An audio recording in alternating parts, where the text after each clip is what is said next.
sana ada kisah bejana titipan Mori. Di sarana dari timur, dari tanah Congkasai, ada bening air melingkar, ada bening air mengalir.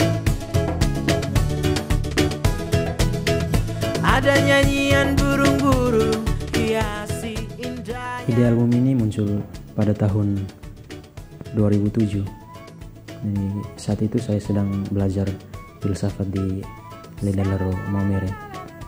Jadi belajar filsafat itu kan bagaimana kita belajar untuk merefleksikan hidup ini.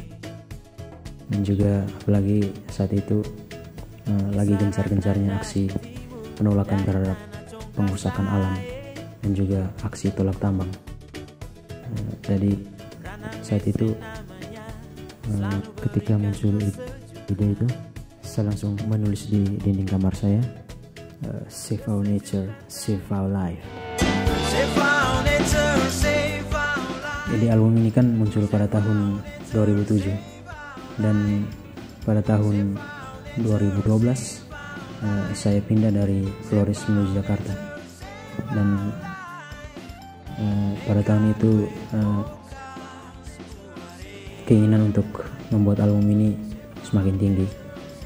Dan saat itu saya mulai berdiskusi dengan teman-teman dan juga beberapa musisi NTT untuk bekerja sama membuat album ini. Tetapi ada banyak kendala yang dihadapi, ya, seperti kendala dana, waktu, studio, dan lain-lain. Dan pada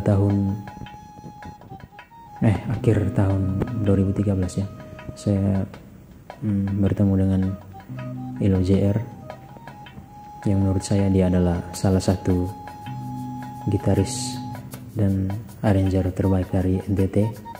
Dan ketika kami bertemu dan berdiskusi, akhirnya dengan lapang dada beliau menerima untuk bekerja sama dan membantu saya dalam proses pembuatan album ini. Dan pada saat itulah album ini mulai digarap.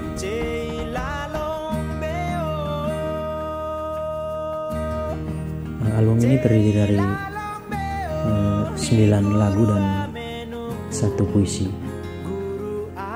Dari 9 lagu itu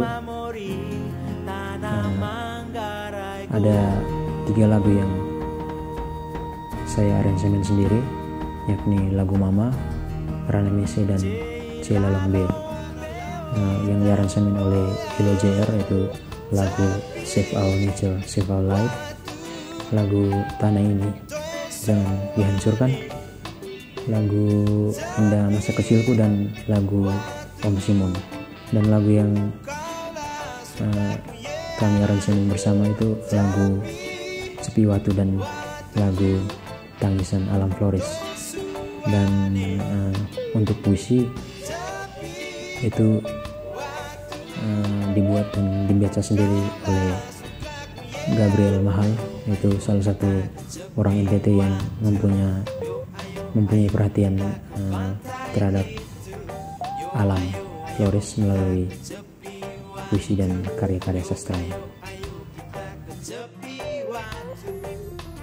Semua lagu dalam album ini merupakan hasil ciptaan saya sendiri, yaitu kecuali lagu Cela Longbeo yang merupakan lagu rakyat Manggarai dan puisi oleh Gabriel Mahal. Namun dalam penulisan liriknya saya dibantu oleh 2 orang teman. Yang pertama Edu Lemanto, yaitu salah seorang penulis muda yang berbakat yang juga mempunyai minat dalam bidang musik dan sastra. Jadi dia menulis lirik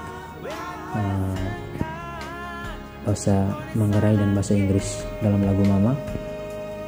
Dan juga teman Godi Usnat, dan juga teman belajar filsafat dulu, itu dia menulis lirik untuk lagu Rana Nese. Dan menurut saya mereka itu adalah orang-orang hebat yang mampu merefleksikan tentang indahnya alam ini. Ya, kalau bertanya tentang aliran, ya saya sendiri tidak tahu saya berada pada posisi mana. Tapi menurut saya semua jenis musik itu bagus. Yang penting ada harmonisasinya. Jadi dalam album ini ada berbagai macam aliran yang Anda bisa dengar. Ya, reggae-nya ada, popnya ada, rocknya ada, etiknya juga ada. Kata orang di luar Flores, itu misalnya orang Jawa yang mungkin pergi pesiar untuk berpariwisata di sana, kata mereka Flores itu adalah surganya Indonesia. Dan saya sangat setuju dengan apa yang mereka katakan. Karena menurut saya di sana kita memiliki segalanya. Tapi akhir-akhir ini keindahan itu mulai pudar karena ada berbagai aksi pengerusakan terhadap alam, aksi penebangan liar, juga aksi tambang-tambang. Jadi itu yang membuat alam kita yang dulu indah menjadi rusak. Seperti kita manusia, kalau salah satu bagian tubuh kita, misalnya tangan kita terkena pisau atau parang, pasti kita akan merasa sakit, bahkan menangis. Dan saya punya keyakinan yang sama dengan alam, ya. Kalau salah satu bagian dari alam kita, misalnya pohon-pohonnya ditebang atau gunung-gunungnya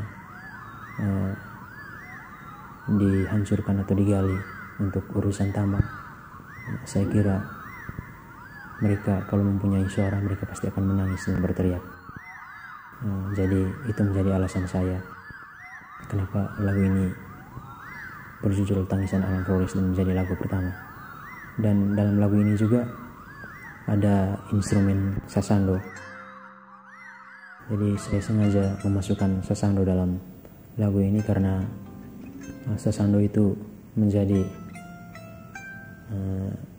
salah satu harta NTT, bahkan harta Indonesia yang sangat unik. Jadi di situ saya mau tunjukkan bahwa sebenarnya Flu Bomora itu selain alam, kaya juga akan budayanya. Jadi jangan sekali-kali kita memiskinkannya. Ya, saya punya alasan yang sangat sederhana. Yang pertama, saya tidak mempunyai kekuasaan untuk menghentikan aksi pengerusakan terhadap alam atau aksi tambang yang sekarang masih gencar. Yang kedua, saya juga tidak punya harta untuk membeli seluruh Flu Bomora atau Flu Flores khususnya, dan saya memeliharanya. Tetapi dalam diri saya hanya ada nada dan lirik yang bisa saya ciptakan menjadi sebuah lagu untuk merefleksikan tentang indahnya alam kita dan juga untuk memprotes terhadap segala aksi pengerusakan terhadap alam kita. Yang pertama, semoga kita semua yang mendengarkan lagu-lagu dalam album ini semakin hari semakin mencintai alam kita dengan cara apapun, karena tanpa alam kita manusia tidak mungkin dapat hidup. Ya, harapan yang kedua, jangan sekali-kali menjadikan Indonesia, Flu Bomora dan khususnya Flores itu hanya sebagai cerita. Ya, misalnya nanti kita menceritakan kepada anak cucu kita bahwa di sini dulu ada hutan yang lebat, atau di sini dulu ada danau yang indah. Ya, dan harapan terakhir, ya saya berharap supaya kita semua yang menyebut diri sebagai orang-orang yang mencintai alam supaya bisa membeli CD aslinya ya.